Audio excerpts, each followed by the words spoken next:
Ang tawag sa amin ito ay hagnaya. Ayan. Pula. Ayan o, hagnaya to. Kasama to, pula rin.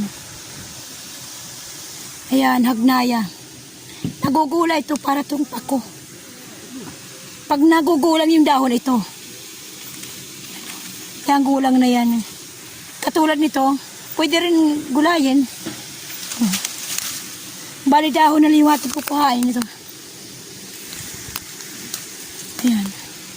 Ito yung ginugulay. Pero mas maganda kung ganitong klase. Ito ganitong klase. Maganda. Ayan. Ang tawag sa amin ito ay hagnaya. Ayan.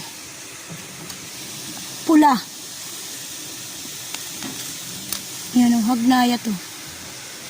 Kasama to, pula rin. Ayan, hagnaya. Nagugulay ito para itong pako. Pag nagugulang yung dahon ito, yung gulang na yan. Katulad nito, pwede rin gulayin. Bali dahon na liwat kukuhain ito. Ayan. Ito yung ginugulay. Pero mas maganda kung ganitong klase. Ito ganitong klase. Maganda.